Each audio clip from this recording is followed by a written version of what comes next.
Hello, I'm Mariah McCarthy,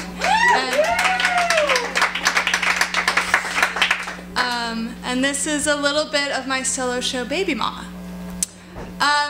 Around my 4th month of pregnancy, I ended up at an orgy. This is made either weirder or less weird when you consider that I was not actually planning to raise the human that was about to emerge from me. I was planning to place it for adoption with the gay couple of my dreams. So I didn't actually generally attend orgies, but I did sometimes go to kissing parties.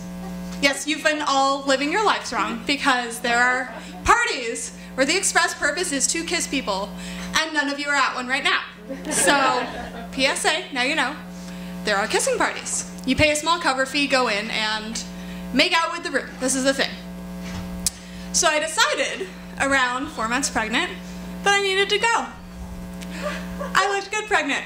I'll just say it. I was a fucking foxy pregnant lady with big boobs and long mermaid hair, and I was horny. I was a horny, pretty pregnant lady, and this seemed like a practical, no-strings-attached way of getting some action. So you're required to bring a friend when you go. It's a safety thing. So my friend Dee Dee and I strutted into the bar that night, she in a black corset, I in a skin-tight red dress from American Apparel. And we go in, and one of the first people we spot is a guy wearing Virgin Mary pants. Like pants covered with the Virgin Mary. And we decide we obviously need to talk to this guy. So we approach him, his name is Pablo, and Pablo owns a string of hotels in Argentina or some shit, I don't know, but he eventually offers me a drink, and I say, no thanks, I'm not drinking, I'm pregnant. And he says, really? And I'm like, yeah, and he's like, wow, that's so sexy, I'm suddenly even more turned on about kissing you. And I'm like, yeah? And he's like, yeah, you know, I've always had a fantasy about having sex with a pregnant woman. That is so hot. So Pablo and I make out. And then I make out with a few more people, being as that is literally the entire purpose of this party. And when the night is winding down, he approaches me and says, hey, so, if you and Dee Dee want to keep hanging out, a bunch of us are going to my loft a few blocks from here. There's a hot tub on the roof. You guys want to come? Now, there are very few phrases guaranteed to make me show up at your apartment. Hot tub on the roof is on that very, very short list. I basically approached Dee Dee and I'm like, hot tub on the roof, we're going. And she's like, yes, obviously, we're going. So it's me, Pablo, Dee Dee, a couple, Rob and Emma. Rob is gorgeous, Emma makes hats, and Pablo's friend, Cassie, Reiki practitioner. We get to Pablo's loft, and it's ridiculous. It's like bad movie huge. It's like everything is automated, one wall is just a giant mural. There is a hot tub on the roof, which we don't go in because it's too cold, which is a good thing in retrospect, because I didn't realize pregnant women aren't supposed to be in hot tubs.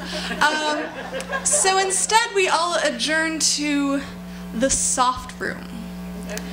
The soft room is exactly what it sounds like. It's a room that's soft. There's couches, there's cushions, the floor is basically one giant mattress. It's the ideal room for if you were to have, let's just say, group sex. So Pablo kind of inserts himself between me and Dee Dee, and, you know, clothes are disappearing, kissing is happening, and around now is when I start thinking, like, all right, Pablo, the whole fetishizing pregnancy thing is getting a little old. Like, at one point, he actually says, pregnant boobies. That's literally a thing that happens. But fortunately, Rob swoops in and steals me away to our own special corner where we make out. He goes down on me for like a year. He's good. Like, might be a sex robot.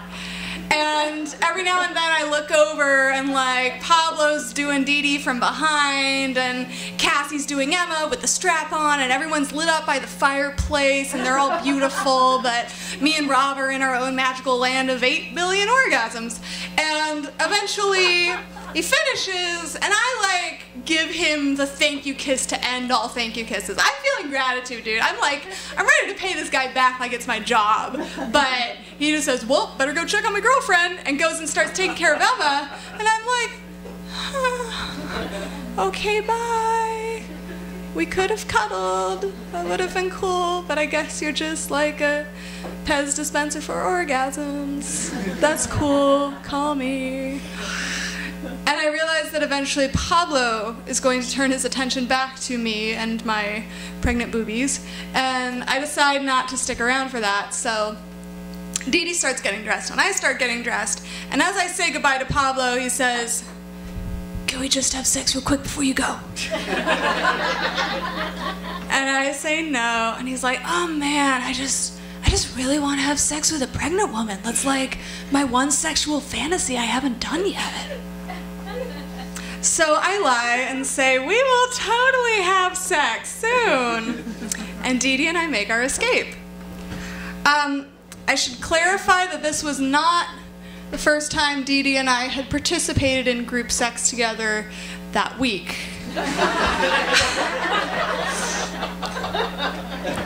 She's starting to see a guy at the time named Eddie, and Eddie was cute, like real cute, and I told her I thought so, so a threesome just seemed like the thing to do. Dee Dee and I have a special friendship. And 3 days before the kissing party, she'd invited him over with all the nonchalance of somebody ordering a pizza. She was like, should I call him now? I was like, I guess. And so the three of us had just sat on her beds staring awkwardly at each other, and no one really knew how to start until someone kissed someone and we figured it out from there. But it was hard because he was very clearly falling in love with her, and it's not as though I thought I was going to marry the guy, but as the third party in a threesome that's kind of hard to watch, it means you get touched less and kissed less and noticed less. I think the one time he totally focused his attention on me was when I used my big pregnant boobs to smack him in the face. That was fun.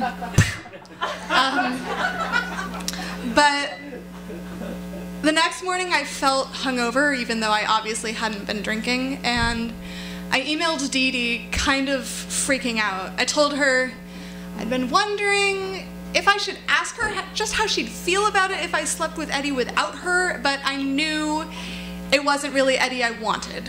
I wanted someone to want, but the dating scene is not set up for pregnant people. It was just a hurdle. My brain didn't know how to jump, and I had just resigned myself to being alone right now. So all my affection had focused itself for a moment on Eddie. He was a nice, hot guy, and he was right there. And he was falling in love with my best friend in front of my face, and so I kind of felt like I was crashing after drinking all night. And Dee Dee wrote me back, and she said, hi, you are okay. You are beautiful. What we did was beautiful and human and sexy. And Mariah, you will find your match. You will find your multiple matches. You will find people to hook up with and to hold and who will be on the same page with you. And I think the kissing party is going to be really good for that. For us. It will be so much fun. And she was right, it had been, and I was so glad that I'd gone and that I hadn't stopped living my life and being who I was. But that night, riding the elevator down from Pablo's loft with Dee Dee, all I could think was, God, I can't wait to have sex with just one person over and over again. Thank you.